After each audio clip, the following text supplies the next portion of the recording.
Olá, amigos, sejam mais uma vez bem-vindos ao canal Espiritismo Todo Dia.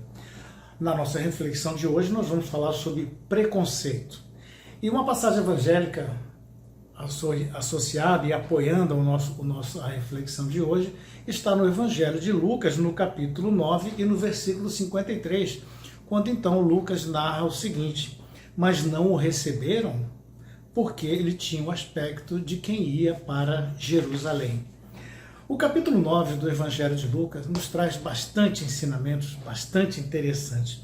Lucas, até mesmo pela sua formação de médico que era, conseguia extrair então das passagens de Jesus, do Cristo, uma série de ensinamentos bastante que até hoje são bastante pertinentes para todos nós, porque o Evangelho se atualiza de uma forma intensa. E Lucas procurou trazer estas passagens, né, de uma forma simples, de uma forma assim, natural, para que todos nós pudéssemos ter condições de entender de uma forma bastante interessante, para que pudesse ser entendido pelo maior número de pessoas possível. E nesse capítulo 9 nós temos algumas passagens bastante interessantes, tais como, vou dizer, a transfiguração do Cristo Jesus.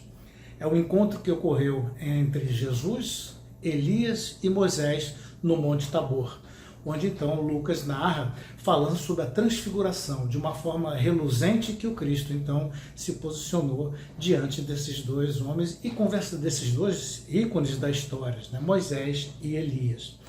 E também a primeira multiplicação dos pães. É uma passagem também bastante interessante, onde Jesus saciou a fome de milhares de pessoas naquele momento, nessa passagem. E fala também sobre a renúncia, lições de humildade e também de tolerância, que também é bastante interessante para a gente com relação ao preconceito. Nós vamos ver isso mais adiante. E com relação ao nosso tema de hoje, preconceito, Lucas narra a repreensão que Jesus faz aos seus apóstolos, né, aos seus discípulos Tiago e João, quando os samaritanos não receberam Jesus. Vamos ver então, e Tiago e João então questionaram Jesus sobre reprimir aquele estalajadeiro que recusou hospedar o Cristo naquela passagem, onde então diz, o Lucas narra da seguinte forma: mas não o receberam porque o seu aspecto era o de que ia para Jerusalém. E os discípulos Tiago e João, vendo isso, disseram: Senhor, queres que digamos que desçam fogo dos céus e consuma, como Elias também o fez? Questionou os discípulos Tiago e João. E voltando-se, porém, Jesus a Tiago e João os repreendeu, dizendo o seguinte: vós não sabeis de que espírito sois? Disse o Cristo aos dois. Porque o Filho do Homem não veio para destruir as almas dos homens, mas para salvá-las, disse o Cristo, né? E falando dessa forma, se dirigiram então para outra cidade, né? Como vimos, o preconceito já é bastante antigo na humanidade. É um comportamento que existe na humanidade há muitos e muitos séculos, digamos então há milênios que já existe. Mas nos tempos antigos era muito comum que os povos tivessem ações preconceituosas. Isso era muito normal naquela época, pois tinham seus costumes e eram conhecidos por características que os diferenciavam uns dos outros de forma muito, mas muito acentuada. Então, guerreiros, intelectuais, doutores, dominadores, os que muitas vezes proporcionavam grandes humilhações em questões de guerra, de submissão, de povos, de escravos, enfim, essas pessoas tinham muito preconceito. E muitos desses costumes, desses comportamentos, dessas regras e forma de agir, elas eram passadas de geração em geração. E de uma certa forma foram passadas até os dias de hoje, né? E foi justamente essas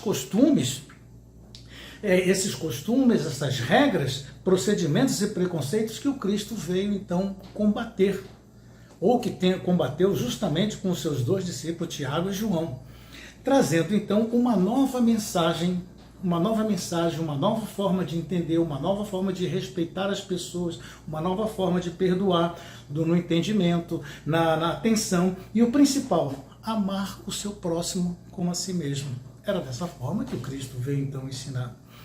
E o conceito do perdão, da indulgência, que também o Cristo trouxe para todos nós, o da misericórdia, os conceitos esses que já estão sendo disseminados desde a vinda do Cristo até os dias de hoje. Mas ainda persiste de uma forma muito intensa o preconceito. E foi justamente essa boa nova, o Evangelho, como nós conhecemos, porque o Evangelho significa boa nova, né? O Evangelho trazido por Jesus, que enfureceram, de uma certa forma, todos aqueles líderes daquela época, que enfureceram todos esses homens, que enfureceram aquelas pessoas, os fariseus, enfim, toda aquela casta de gente que tinha o seu domínio e que o Cristo veio com sua mensagem, então, trazer uma coisa nova para todo mundo. Mas se nós tivéssemos condições de perguntar a essas pessoas daquela época, onde existiu toda essa opressão contra o Cristo, se nós pudéssemos perguntar para eles o seguinte: por que vocês agem dessa forma? Por que vocês fazem isso? Por que vocês torturam, humilham as pessoas? Provavelmente eles dariam uma resposta para a gente dessa forma: não sei, sempre foi assim. Então, queridos, o meu amigo Olavo, eu estive com ele essa semana e ele me contou um caso bastante interessante que eu quero compartilhar com os senhores, que fala justamente sobre esse tema que nós estamos tratando hoje, preconceito. Ele me contou que certa vez um grupo de cientistas resolveu fazer uma experiência, e uma experiência bastante interessante. Eles pegaram numa jaula bastante grande, bem arejada, com bastante iluminação, eles pegaram 5 macaquinhos e colocaram dentro dessa jaula. E eles colocaram no teto um alçapão com uma corda, e naquele alçapão, todo dia de manhã, aquele alçapão abria e lá tinha um cacho de bananas daqueles maravilhosos. E aquilo exalava um cheiro muito, muito, muito intenso. E o que aconteceu? No primeiro dia, uma coisa interessante, naquele alçapão só cabia um macaquinho, não cabia 2, só cabia um, era bem apertadinho, mas recheado de bananas. E no dia seguinte, de manhã cedo, aquele alçapão abriu, e a cordinha, os macaquinhos começaram a ficar eufóricos, um subiu. Quando um subiu, o alçapão fecha e o macaquinho lá de cima se delicia com todas as bananas. E aqueles macaquinhos que ficaram embaixo, aqueles 4, tomavam um banho violento de água gelada. Era assim, foi essa a experiência que eles fizeram. E passando mais algum tempo, os dias foram passando, e até chegar um determinado momento, que quando chegou num determinado dia, passado algumas semanas, uma semana ou 2, quando um macaquinho ele se arriscava a subir para poder pegar as bananas, aquelas bananas cheirosas, os outros 4 macaquinhos, sabendo do que ia acontecer com eles, daquele banho de água gelada, o que acontecia? Batia naquele que tentasse subir. E depois de uns 2, 3 dias, nenhum dos macaquinhos mais se ousava subir, porque sabia que ia apanhar feio. Porque eles também sabiam que iam tomar banho de água gelada assim que aquele fechasse lá em cima. Passado esse período, a experiência continuou. E o que aconteceu? Os cientistas foram, durante a noite, trocando a cada 2, 3 dias, trocando um macaquinho. E o festival de pancada continuou acontecendo. A cada vez que um subia, os outros batiam. E aquele que era novo, que não sabia de nada, que não sabia de coisa nenhuma, também ajudava a bater. Porque ele não sabia de nada, ele subia e ele apanhava. Ele não sabia do banho de água gelada, não sabia de nada disso, ele apanhava. Então, com o passar do tempo das 2 semanas, todos os macaquinhos foram trocados. E o festival de pancadaria continuava de uma forma intensa. E com um agravante. Depois que eles começaram a trocar os macaquinhos, nunca mais teve banho de água gelada. Então, vejam só que interessante essa pequena história. Se nós pegássemos, né, vamos supor, se o macaquinho pudesse falar ou pudesse raciocinar, mas se a gente pudesse chegar para esses macaquinhos e dizer o seguinte: olha, meus amiguinhos, Não existe mais banho de água gelada, vocês não podem tratar os seus amiguinhos dessa forma, vocês têm que ser mais pacientes, mais tolerantes, vocês têm que ser amigos, amar uns aos outros. Provavelmente nós criaríamos uma grande confusão na cabeça desses macaquinhos, né? Mas se também nós pudéssemos perguntar, por que vocês fazem isso? Mas por que vocês agem dessa forma? Por que vocês batem por que vocês batem uns nos outros? Provavelmente eles responderiam para nós da seguinte forma: não sei, sempre foi assim. Então vejam, queridos, que interessante essa pequena história trazida por esse meu amigo Lavo sobre o comportamento. Se nós pararmos um pouco e refletirmos sobre os nossos preconceitos, os nossos comportamentos, talvez nós também nos pegássemos nesta mesma situação. Se pudéssemos dizer aos macaquinhos, né, que não existia mais água gelada, tudo aquilo que nós falamos agora, que eles precisariam ser mais dóceis uns com os outros e assim por diante, como eu disse, eles provavelmente diriam para a gente, não sei, sempre foi assim. Porque esse foi uma experiência muito interessante sobre comportamentos. Então, queridos, nós poderíamos afirmar que foi desta forma que os nossos preconceitos foram sendo trazidos para cada um de nós ao longo dos séculos e ao longo dos milênios. Foi assim que foram sendo passados os nossos preconceitos. Diversos grupos sociais, nações, povos, continentes, enfim, todos esses preconceitos foram sendo passados ao longo dos séculos. E quando havia qualquer ameaça de alguém se levantar contra aquele status quo daquela época, essa pessoa era fortemente vilipendiada. Se alguém abrisse a boca para poder reclamar de qualquer coisa, era sempre vilipendiado. E vários foram os homens da história que se ergueram contra as situações, contra os presídios, a escravidão e assim por diante, e sempre foram vilipendiados. E esses preconceitos, esses julgamentos, esses valores foram sendo então gradativamente passados a todos nós até os dias de hoje. E isso vale para todos os tipos de preconceitos. Todos, sem exceção. Porque foi assim que nós aprendemos. Isso, preconceitos quanto à raça, quanto à religião, quanto aos trajes, quanto ao modo de ser, quanto às suas ideias de preferências sexuais, enfim, não importa. Sempre foram passados.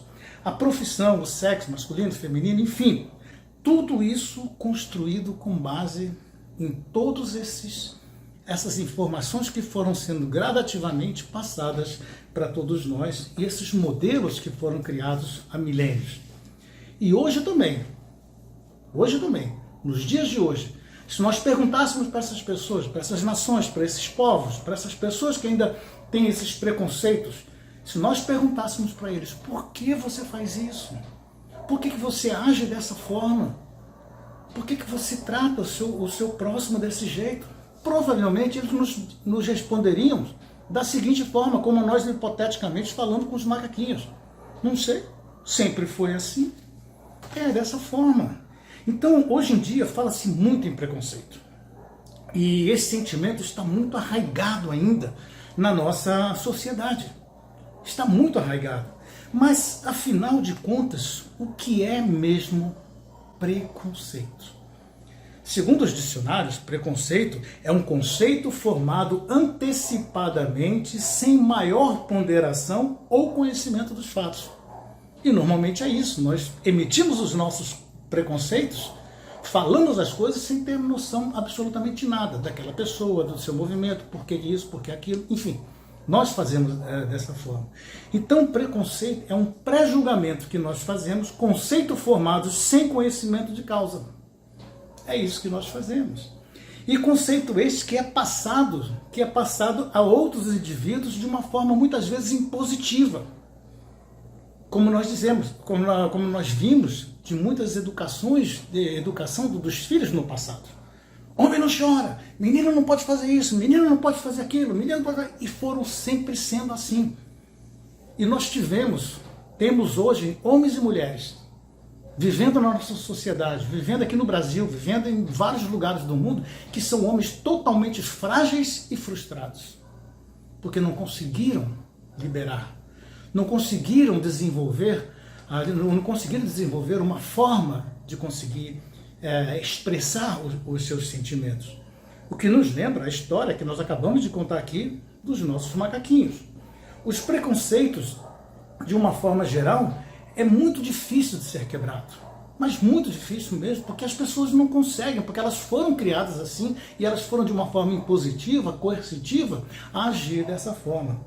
Albert Einstein, certa vez, disse o seguinte: é época triste essa a nossa em que vivemos, porque é mais difícil quebrar um preconceito do que quebrar um átomo. E Einstein ainda teve a oportunidade de escrever a seguinte frase: vejam, não há lugar neste mundo para a divinação de uma nação, nem mesmo uma classe e muito menos de um indivíduo. Não somos todos filhos do mesmo Pai? Como se diz na linguagem religiosa? Questiona Einstein, um grande físico, né? E geralmente os preconceitos preconceituosos, né, digamos assim, sempre cometem muitos erros após emitir as opiniões sobre pessoas, fatos, acontecimentos, e muitas vezes o fazem, digamos assim, por ignorância, porque não refletem, não pensam, não analisam.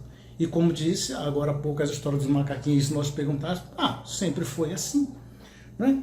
Então, pois o preconceito é um conjunto de valores de forma não vivencial.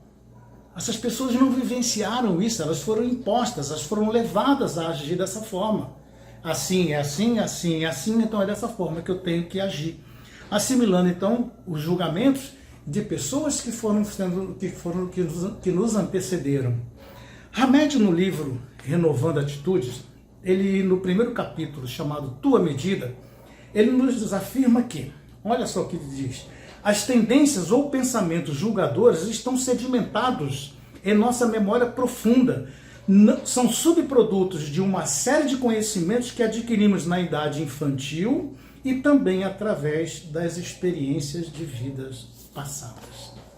O que justifica, como eu disse agora há pouco, a vivência da criança que desde cedo é orientada a ter preconceitos. Não faz isso por causa disso, não faz isso por causa daquilo, criança não pode fazer isso, menino não pode fazer isso, menino tem que fazer, homem não chora, e assim por diante. Como eu disse, criando homens e mulheres extremamente frustrados.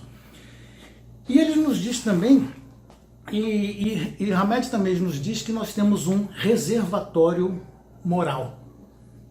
Olha que interessante, aonde nós vamos então gradativamente acumulando as nossas censuras, as nossas observações, as nossas superstições, os nossos conceitos, as nossas opiniões, tudo isso nessa regra, nessa casa, nesse reservatório moral que nós temos dentro da nossa casa mental.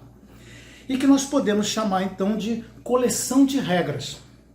Nós temos gradativamente na nossa casa mental, dentro dessas regras morais, nós temos uma coleção de regras, onde nós vamos pegando. Então, quando nós vemos alguma coisa que bate contra, que agride as nossas coleções de regras morais, nós agredimos, nós buscamos aquela regra e nós, então, julgamos através do preconceito que nós temos. Então, é toda essa regra moral, do nosso reservatório moral, é que nós vamos, então, agindo da forma com que a gente acha que pode, porque é o que a gente conhece. Sendo assim, antes de julgarmos, nós deveríamos então começar a observar, a refletir sobre esse conjunto, nessa nossa casa mental, nesse reservatório moral e nessa coleção de regras morais que nós temos. E nós deveríamos então olhar para dentro de nós e verificar aonde que eu estou vendo tudo isso. Então nós deveríamos começar a refletir sinceramente em pegar essas regras e quebrando cada uma delas e trocando essas regras por novas regras com base em todo o processo, em todo o evangelho que o Cristo trouxe. Ser mais tolerante, ser mais paciente, ser mais amigo, enfim, começar a eliminar essas regras antigas e carcomidas do passado, começar a trocar por regras novas. E nós iremos então gradativamente melhorando cada vez mais.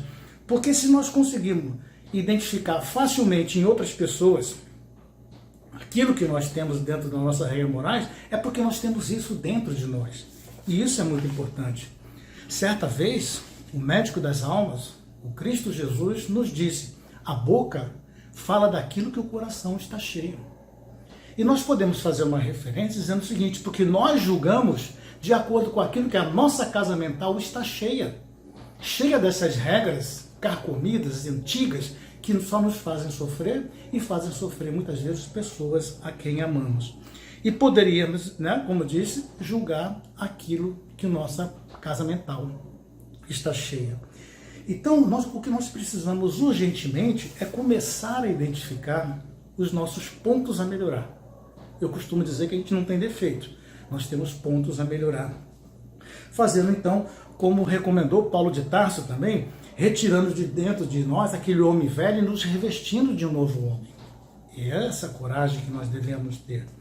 Hamed ainda nos alerta nesse livro que eu falei, Renovando a Atitude, ainda nesse capítulo Tua Medida, ele nos diz o seguinte: só poderemos nos reabilitar ou nos reformar até onde pudermos então perceber, ou seja, aquilo que não está consciente em nós, dificilmente nós conseguiremos mudar. Então, isso é muito simples. Se eu não sei que eu sou impaciente, como que eu vou transformar? Como que eu vou transformar a minha impaciência? Como que eu vou corrigir isso? Então, é um momento que nós temos, então, a oportunidade que nós temos de começar, então, gradativamente a reconhecer isso, olhar para dentro de nós, começar a avaliar aonde que nós estamos errando, para que a gente possa, então, gradativamente consertando. E, consequentemente, ainda não começamos, com certeza ainda não começamos esse processo de transformação e que urge para que a gente possa, então, cada vez, o mais rápido possível, começar a corrigir tudo isso. E julgar uma ação é totalmente diferente de julgar uma pessoa, ou então um comportamento. Um exemplo clássico de julgarmos os outros sem olhar para os nossos próprios defeitos ou os nossos pontos a melhorar. Foi trazido até nós, por João Evangelista, por João, no Evangelho do Cristo, o caso da mulher adúltera. Acho que os senhores conhecem. Foi quando trouxeram uma mulher, apresentaram o Cristo e disseram: olha, é normal e é justo que apedrejemos a mulher quando ela é pega em adultério. Ao que o Cristo, então, diante de todo aquele tribunal, ele simplesmente diz o seguinte: quem não tiver pecado, que atire a primeira pedra. E João faz narra uma coisa fantástica que provavelmente os senhores não tenham percebido. João narra que todos foram deixando e largando as suas pedras, começando pelos mais velhos. Isso é muito importante. Então, por que será que João narra que todos foram largando as suas pedras, começando pelos mais velhos até chegar aos mais novos? Porque aqueles mais velhos já tinham dentro de si todos aqueles preconceitos carcomidos já de muitos e muitos tempos.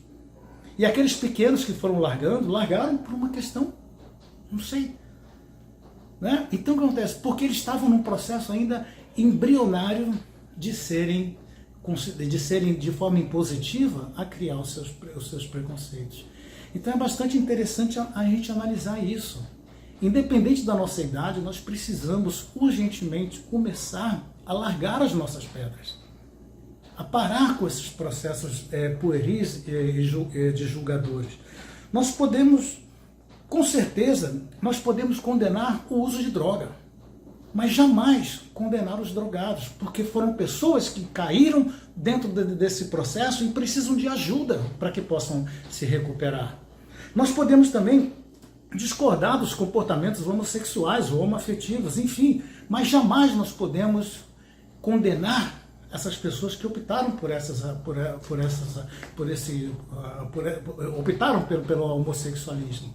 Nós podemos também, queridos, ser rígidos e críticos com todas as pessoas, com todas as situações, com todas as coisas, mas jamais contra as pessoas.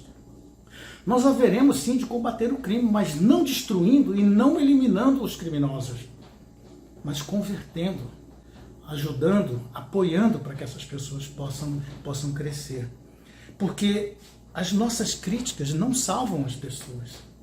As nossas críticas só ferem as pessoas. Elas magoam as pessoas. E muitas vezes, na grande maioria das vezes, quando nós agimos dessa forma, nós temos plena consciência do que nós estamos fazendo. Isso está muito forte dentro de tudo nós. E Hamed também, num outro livro chamado As Dores da Alma, que é um livro que eu recomendo, no capítulo Crítica, ele nos diz o seguinte: a crítica nociva é característica de indivíduos que não realizam nada, absolutamente nada de importante. Não enfrentam desafios e nem se arriscam a mudanças. São, na verdade, como os apedrejadores do passado. Simplesmente atiram suas pedras porque era comum atirar pedras. E continua mais à frente, ainda nesse livro, As Dores da Alma. O crítico, por julgar e espreitar sem interrupção os problemas alheios, permanece inconsciente e individualizado imobilizado em relação à própria aprendizagem educacional. Portanto, sua possibilidade de integralizar novos conceitos e experiências é absolutamente nula. Então, quanto mais nós persistimos nesses processos de crítica e de pré-julgamentos, jamais nós conseguiríamos mudar os nossos comportamentos e fazer com que todos possam crescer. Portanto, meus amigos e queridos, a mensagem do Cristo é muito importante para cada um de nós. Não julgueis para não ser julgados. Uma frase tão simples que o Cristo trouxe para a gente, porque com o juízo que julgardes, sereis julgados, e com a medida que tiverdes medido, vos haverão de medir também. E para que a gente possa terminar, vale a pena lembrar o versículo 1 do capítulo 2 da primeira epístola de Paulo de Tarso aos Romanos. Vamos ver. É indesculpável o homem, quem quer que seja, que se arvore em ser juiz, porque julgando os outros, ele condena a si mesmo, pois pratica as mesmas coisas, atraindo para si com seu julgamento. Isto quer dizer que todo comportamento julgador estabelece, então, na realidade, um sentimento e um veredicto para nós mesmos, porque nós estaremos, com certeza, nos condenando aquilo que nós julgamos nas outras pessoas. Tá bom? Fiquem com Deus e até uma próxima oportunidade.